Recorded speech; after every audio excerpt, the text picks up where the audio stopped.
अस्सलाम वालेकुम दोस्तों, मेरा नाम है जवाद जलाल और एक मरतबा फिर से आप सब लोगों को मैं खुशामदीद कहता हूं अपने यूट्यूब चैनल पर। तो दोस्तों, आज हम लोग अपनी बीकॉम की बुक से एक और चैप्टर करने लगे हैं, द डोर स्विंग्स ओपन। ये चैप्टर एलिजाबेथ ब्लैकवेल के ऊपर लिखा गया है। एलिजाबेथ ब्लैकवेल दुनिया की पहली डॉक्टर बनी और डॉक्टर बनने से पहले उन्हें कितनी मुखालफतों का सामना करना पड़ा, क्योंकि वो एक औरत थी और पहले यही तासुर था दुनिया के अंदर कि सिर्फ मर्द ही डॉक्टर बन सकते हैं, सिर्फ मर्द हुजरात ही डॉक्टर बनने के काबिल हैं। तो उन्होंने इस तासुर को तोड़ा और दुनिया की पहली डॉक्टर बन के दुनिया के सामने आई। तो हम पढ़ने लगे हैं आज यही chapter, the door swings open. तो जी जनाब, इसका पहला पैराग्राफ शुरू होता है, Nowadays, with women playing an ever-increasing role in all kinds of careers and professions, आज के दौर में जब औरतें बाकायदा अपना किरदार अदा कर रही हैं बहुत से मुख्तलिफ कैरियर्स में और प्रोफेशंस में, तो इस बात का अंदाजा लगाना निहायत ही मुश्किल है कि एक वक्त ऐसा भी था जब खवातीन को कोई मेडिकल स्कूल एडमिशन नहीं देता था। वो सब ये कहते थे कि सिर्फ एक मर्द ही डॉक्टर बन सकता है। एलिजाबेथ ब्लैकवेल, जो कि एक अमेरिकन थी, उन्होंने ठान ली कि वो दुनिया की पहली खातून डॉक्टर बन के ही रहेंगी। बड़ी ही ताखीर और मुखालफतें सहने के बाद आखिरकार उन्हें जेनेवा कॉलेज के डीन की तरफ से एक लेटर मिला जिसमें यह लिखा था कि उनकी अर्जी एक्सेप्ट हो चुकी है, जिस बात से उन्हें बहुत हैरानगी भी हुई। काफी बाद में एलिजाबेथ ने यह जाना कि जब उनकी एप्लीकेशन कॉलेज अथॉरिटीज के पास रिसीव हुई थी तो उनमें से कोई नहीं चाहता था एक खातून स्टूडेंट को एडमिशन देना, लेकिन वो एक बाअसर फिलाडेल्फिया डॉक्टर को हरगिज नाराज नहीं करना चाहते थे जिन्होंने उन्हें रिकमेंड किया था। तो उन्होंने ये फैसला किया कि इस बात का फैसला अब स्टूडेंट्स की जनरल मीटिंग में होगा। उन्हें पूरा यकीन था कि जब ये बात स्टूडेंट्स तक पहुंचेगी तो वो इस खतरनाक आइडिया को बिल्कुल रिजेक्ट कर देंगे। लेकिन जब ये बात स्टूडेंट्स ने मीटिंग में डिस्कस की तो उनमें से कई स्टूडेंट्स को ये लगा कि ये बात मजाक के मुतरादिफ होगी कि हमारा मेडिकल कॉलेज हमारे मुल्क का वाहिद मेडिकल कॉलेज होगा जो कि खातून डॉक्टर की सूरत में ट्रेन करेगा किसी किस्म के अमेज़ॉन्स को। अमेज़ॉन दोस्तों, ग्रीक अगर आप हिस्ट्री पढ़ेंगे तो उसमें एक खास किस्म की खातून वॉरियर्स होती थी जिनको अमेज़ॉन कहा जाता था।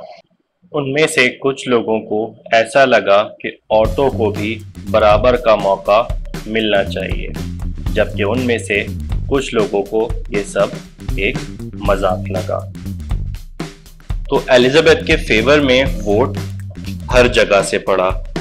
बाद में कॉलेज अथॉरिटीज को यह पता लगा निहायत ही अफसोस के साथ कि अब उन्हें एलिजाबेथ को एडमिशन देना पड़ेगा। एक्सेप्टेंस लेटर मिलने के कुछ दिन बाद एलिजाबेथ ने जेनेवा कॉलेज का 2 दिन का सफर ट्रेन के जरिए पूरा किया। उनकी जो एंट्री थी मेडिकल स्कूल के अंदर वो इतनी ज्यादा घबरा देने वाली थी कि राइटर लिखते हैं कि शायद ही कोई चीज उससे ज्यादा मजीद घबराहट का शिकार कर देने वाली होगी। जैसा कि आप तस्वीर के अंदर देख भी सकते हैं कि खातून को एक क्लास के सामने इंट्रोड्यूस करवाया जा रहा है और स्टूडेंट्स किस तरह से आपस में उनके हवाले से बातें कर रहे हैं। डीन ने उन्हें अपने पीछे आने के लिए कहा और उसके बाद उन्होंने उन्हें फॉर्मली सारे स्टूडेंट्स से इंट्रोड्यूस करवाया। 50 साल के बाद एक सीनियर डॉक्टर जो कि उस वक्त उस कॉलेज के स्टूडेंट थे, उन्होंने सारा माजरा दोबारा से दोहराया। क्लास में उस वक्त स्टूडेंट्स की तादाद 150 थी, जो कि ज्यादातर नौजवान लड़कों पर मुश्तमिल थी जो कि नजदीकी शहर से ताल्लुक रखते थे। वो बदतमीज थे, घमंडी थे और बद इखलाक थे और इसमें उनका कोई सानी ना था। बहुत से मौक़ों पर जो कि कॉलेज के करीब के इलाका मकीन थे, उन्होंने रिटर्न में एहतजाज कॉलेज में जमा करवाया और इस चीज़ की धमकी दी कि वो कॉलेज के खिलाफ लीगल एक्शन लेंगे अगर ये शोर अब ना थमा। शोर इतना ज़्यादा होता था कि लेक्चर्स के दौरान प्रोफेसर्स को सुनना तकरीबन नामुमकिन होता था। फिर उन्होंने वो ड्रामाई लम्हा सुनाया जब एलिजाबेथ को क्लास में इंट्रोड्यूस करवाया जा रहा था। ये उन सारे ही स्टूडेंट्स के लिए एक बहुत बड़ा सरप्राइज था, क्योंकि जब 2-3 हफ्ते पहले उन सब ने अपने जवाब कॉलेज अथॉरिटीज़ को जमा करवा दिए थे, उसके बाद से इस दिन तक उन्होंने एलिजाबेथ के बारे में कुछ नहीं सुना था। एक सुबह अचानक से एक खातून दाखिल होती हैं लेक्चर रूम के अंदर डीन के साथ। वो दिखने में बहुत ही छोटे कद की हैं, सादे से कपड़े पहनी हुई हैं, बहुत ही ज़्यादा शर्मीली हैं और घबराई सी हैं, लेकिन कुछ करने के अज़म उनके चेहरे पर नुमाया है। उनकी एंट्री क्लासरूम के अंदर कुछ इस तरह की थी जैसे कि सारे ही स्टूडेंट्स पर किसी ने जादू कर दिया है और किसी के कुछ समझ नहीं आ रहा है। उनमें से हर एक ने जल्दी से अपनी सीट पकड़ी और pin drop silence lecture room के अंदर हो गया और पहली मर्तबा क्लास के अंदर बहुत ही खामोशी के साथ बगैर किसी इंटरप्शन के लेक्चर दिया गया और लेक्चर का हर एक अल्फाज इस तरह से सुना गया कि जैसे कि क्लासरूम के अंदर एक शख्स से ज़्यादा कोई मौजूद ही ना हो। पूरी क्लास का अचानक से इस तरह से बदल जाना कि हर शख्स ऐसा लगता था कि बिगड़े हुए लड़कों से कोई जेंटलमैन बन गए हैं, और यह सब सिर्फ इसलिए था कि वहाँ पर एक खातून मौजूद थी और ये बाद में मुस्तकिल मिजाजी का सबब भी बनी।